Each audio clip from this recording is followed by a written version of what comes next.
I have a question for you. Why is it that we are in Austin, Texas, and I've been freezing this entire trip? I mean, I've been It's freezing 30 too. degrees in this hotel. Yeah, 30 it's like degrees. Tony Robbins style to try to keep everyone awake. I think that was what they were trying to do.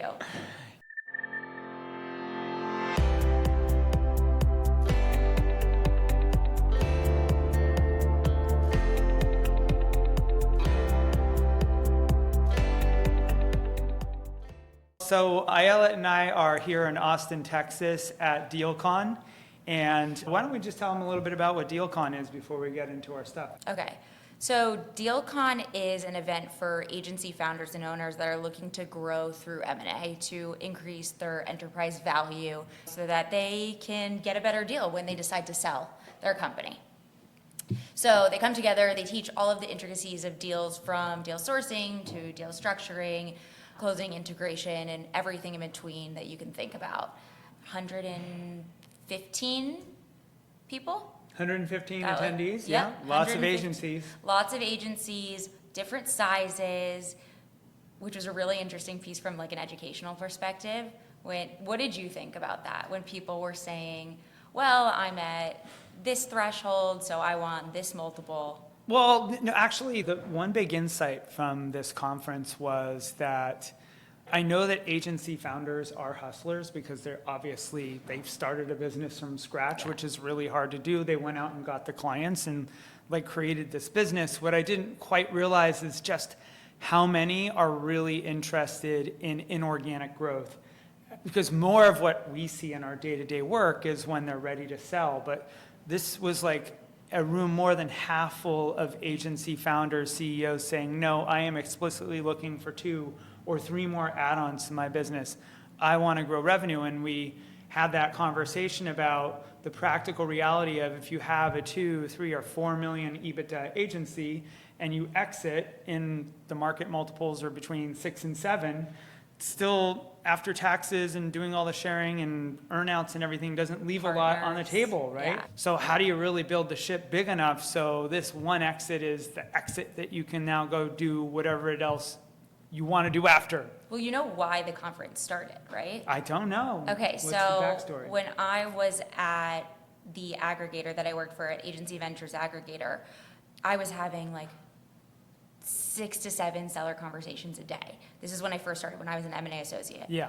And they would all get on the phone with me and we'd go through the first 30-minute call, then the hour-and-a-half call, and they would say, okay, well, what does this mean? Like, what do you think my deal structure would be? And I'd say, well, here's what, the current market multiples are. And they'd be like, wow, it sounds like what you guys are doing is really interesting. So I would love to do something similar and buy an agency. And then if I learned to do that, then you guys could buy me. And so enough people were telling me that, and everyone was hearing it, that they were like, let's just put on a conference and let's teach all these agencies to do it. And then it became an automatic pipeline for then once they were able to complete acquisitions and integrate them, we could, if they were involved with them, they could see if they were successful or not as a pipeline to go and buy them.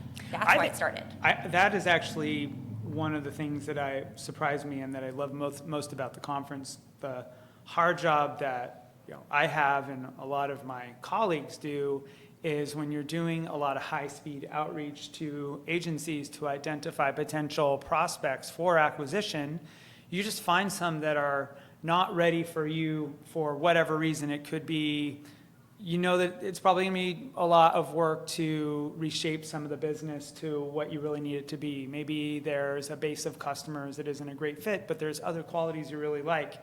Well, then you go out and you see these really awesome founders who are clearly building a ship and they say, nope, not interested in M&A. If I could get them to pick up 1 or 2 businesses that need a little, just a little bit of reshaping around the sides of the house or what have you, and they can take it in, and then they're like, thank you so much. And by the way, for the introduction, I'm going to give you the first call when I'm ready to sell. Like, that's great. So I had a couple of those conversations here. I don't think I appreciated that there was a forum for you to do that, and then a forum to help, because the next thing is like, oh, can you help me figure out how to run the purchase process? And I'm like, that's not my field. Right. Go get a lawyer. Go get a banker. Go get it. Well, get a buy-side banker, get a lawyer, whatever you need to make it happen. So anyway, I think it's a really cool conference, and it brought together, I think the other really cool thing about DealCon was access to capital. Now, I know that there are great sources for capital everywhere, but I did not fully appreciate the ecosystem and optionality of capital that is out there for these kinds of acquisitions, which... Because you're so much in the private equity space and like the traditional capital space, or just that there's so many people that are actually helping these founders to find alternative sources of capital?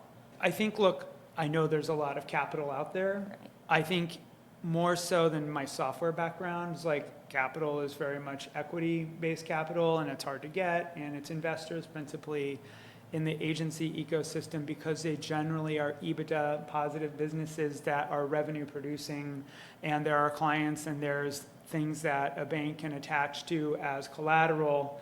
It's a little bit easier to go out and get the right kind of loan, the right kind of structure that's right for you. And I didn't appreciate until here just how fertile that funding ecosystem is explicitly for this space. Does that make you feel positively or negatively about it in terms of where you sit as a traditional private equity backed agency?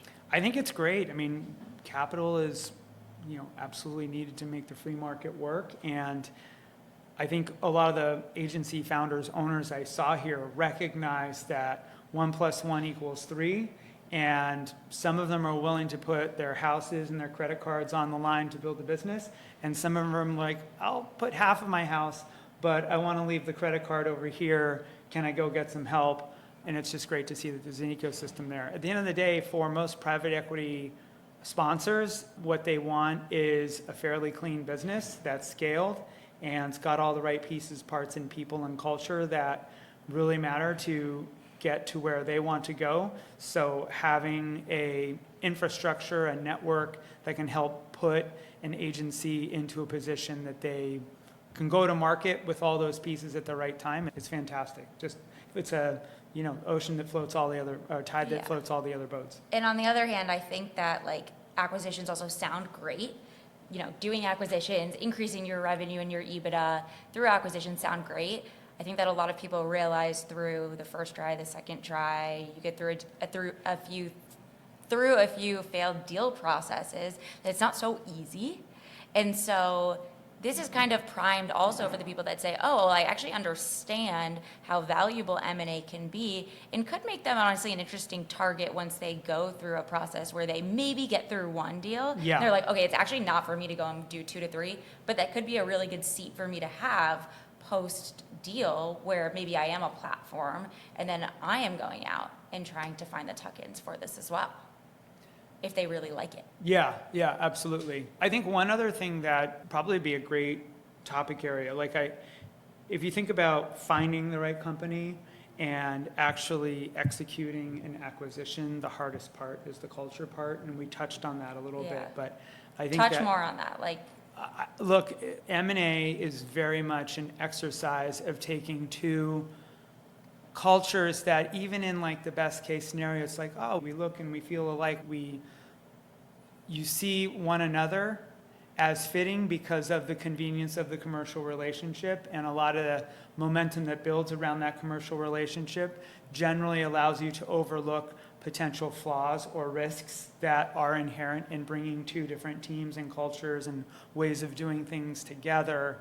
There is an art to actually bringing people together and really pressure testing culture fitment and pressure testing, are we really truly aligned on business strategy and how we're going to work together? And that in of itself is an art. Outside of the funding and outside of finding that potential target, it's really making sure that you're culturally aligned and that you have business alignment around how you're going to run once you're together. How would you pressure test in a situation? Yeah, the pressure test is really doing something we're most recently coined. There's other terms for these workshops, but I like this. We coined this recently in my current work life, a shared expectations workshop. It's where both the acquired and the acquiring you always start with the acquired, and you start with what's your vision, what's your goals, what's your strategy. You've shared what you're doing and where you're going, and then you're allowing one another to sort of talk about how you see that manifesting and coming together. And this is usually the senior leadership team. So in a senior leadership team setting, you can talk about, you're a CEO, I'm a CEO. How do you see our roles coming together in this org? I have a head of paid media. You have a senior director of paid media. Their tenure is fairly similar. Their capabilities are similar. How will we come together and make sure that we're not having a turf war over who's going to do what for which clients? And then there's other scenarios where it's like the company you're acquiring has a capability that you don't have. And your team, the acquiring team, is not sure how to sell that capability or how to deliver it alongside the other things that they deliver. How are we going to deliver together? How do we make sure that after we close the acquisition and we start selling these things, that as far as the customer is concerned, it looks like it is a form-fitted package that can be sold, clearly articulated in a value, a value realization way for the client. And then once you actually sell and implement it for the client, like it feels like one entity is delivering that. And that is like where value creation in acquisitions really comes to, the big bright lights, is when you are able to come together like a ballet and just deliver services, capabilities, whatever it is you do for clients in a really seamless way. And the teams are all collaborating. There's not turf wars. There isn't any resistance to like change, things like that. So what the pressure testing that you were asking about is really getting people to not just talk about it, but also to write down the state of things today and what you need to do and what agreements need to take place. Those shared expectations turn into, here is a decision that we have made as a team. Everybody reads that decision and says, okay, tomorrow Christian is going to be the CEO. He's got the big chair. The buck stops with him. There's one decision maker. There's one final decision maker. There's not two. And that's like a really straightforward example. But there are other examples as to how you shared manage clients. projects. People do projects prior, Yeah. working on a certain client, testing. I was talking to someone that I know very well at the conference, and they said, I thought I knew this business really well. I'd actually known them for a really long time, went through a DD process, and was getting really close to the very end. And in the process, they were working on a shared project, and through that process, realized that there was complete value misalignment. What someone said wasn't what the reality was, which I think is a very common situation. People always say something, but doesn't mean that they always act upon that. Yeah, there's probably a whole different episode to be talking about partnering before buying, and it sounds a lot easier than it is in practical application, because there's a lot of apprehension about getting too entangled as a business on a specific client or on a set of clients. But some of the best acquisitions come out of partnerships that were just like, wow, this just feels really good and makes a lot of sense. Why don't we come together? And there's that familiarity. I mean, the permanency of doing an acquisition and then coming together and there not being a way out unless it's really messy always gives, I think, people a lot of pause. And I think the other thing to think about is founders, CEOs, generally risk takers. We just like risk. It's a romance for especially entrepreneurs that are used to just sort of diving off a cliff and saying, I have a parachute and I will somehow land and figure this out. Or it's an illness, Yeah, a little bit. Maybe it's an illness. It could be something, you check the DSM-5 out and see. That's why I'm a therapist by my degree. Exactly, it is. But what I mean by that is you can't underappreciate that. This is true in my house. I am the risk taker in our house, and my wife is not the risk taker. And sometimes the risks are really small risks. I'm going to park for an hour in the 15-minute zone. Why are you doing that? I'm like, it's the one free parking spot there is. It's a suggestion. It's a recommendation. Or sometimes there are bigger risks, like, I'm going to make this investment in some real estate that I think is a really smart investment. And, your spouse says, wow, that's a really big risk. What does that mean for us? I'm not sure we should do that. The same dynamic happens with employees, which is they see the risk being taken of bringing things together and their lives potentially being changed and wanting a sense of, what is my life going to be like after this happens? Am I going to have the same job title? Am I going to still be able to do the same things that I really love? This company is getting bigger. I really like the small company. Is that going to change? Like, how will my life change? Most employees, at the end of the day, are really well-meaning. They're just thinking about how's their life going to change, what surprises are in store for them, that risk takers take fully for granted because change is just what we thrive on. Yeah, well, I think that is always the biggest tension that we see is entrepreneurs are scrappy, right? They're risk takers. They started things. When you go and you sell your company, you then have someone else to answer to. There is someone that is funding this deal that just put the money in your pocket, and you still, whether you rolled over equity or you have an earnout, right? Then they're going in, they have a level of control. And so the tension then becomes what their life is like. So the employees, that tends to actually be the easier part in the transition, as long as there is that cultural fit.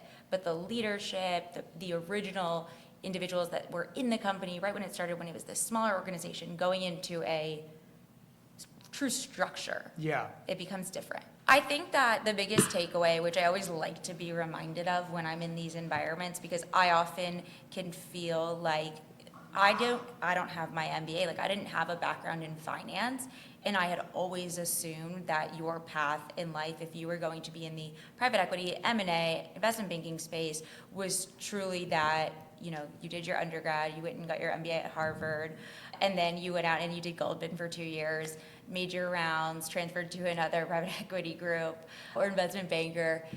And it's really nice to be reminded that there are alternative paths to being able to get there. And we saw a lot of really successful entrepreneurs that have done,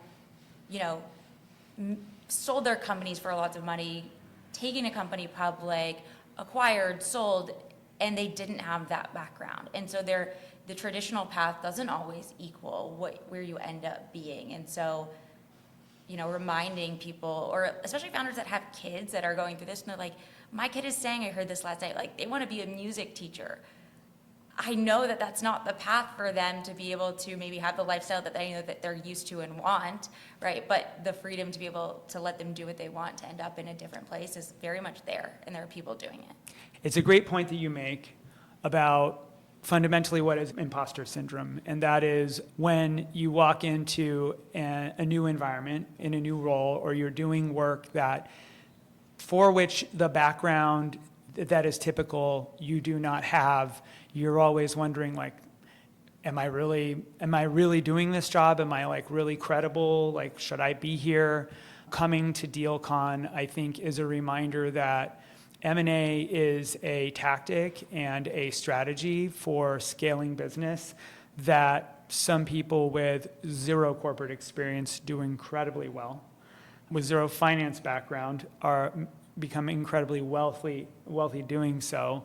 And the real difference is that because we have employers or sponsors that expect of us getting deals done in a really methodical way, that sometimes we sort of feel like, and everyone's methodology is different too. That's the other thing, is that one person's way of executing M&A, like there are playbooks, but everyone ultimately has kind of a slightly different playbook that they want to follow. And if you go from one corporate development role to another, you'll find that from one company to another, the how is always just a little different. You kind of have to build the plane in flight with the team. No one wants to spend 6 hours in a meeting talking about how you're going to run post-merger integration until you have an integration to talk about. And by the way, if you're trying to acquire and integrate a 30-person company, is different than a 150-person company. So like, not a lot of people have patience for like talking through the how of doing things until it's time to do those things, which makes this whole field weird. But anyway, what I meant to say about this community here at DealCon was, it was a really great opportunity to see how different, very successful acquirers, whether sponsor-backed, whether family money-backed, or scraping change, bootstrap, nickels, dimes, and quarters in the sofa, seams. They're just finding whatever ways they can to get a deal done. That there's a lot of ways to get it done, And you just need to keep the saw sharp, as our friend Stephen Covey says, one of the 7 habits of highly successful Yeah, people. I think that like the math side of deals can be learned. Yeah. Or you can find someone to do it. It's the people part and the human element is much harder to learn. It's more innate. And I think that's what it really comes down to at the end of the day. To be fair, sourcing and vetting and qualifying candidates in volume, I think having a psychology background Great, gives that's you an that's unfair the people advantage. part. That is an unfair I advantage. know, that's why I did it. I was like, I have to be able to use my skill set in a different way. All right, cool. Well, I think we should wrap. That's kind of our bumpy summary of the last 3.5 days of DealCon. Really appreciate you tuning into this episode of the Inorganic podcast. We'll see you next go around.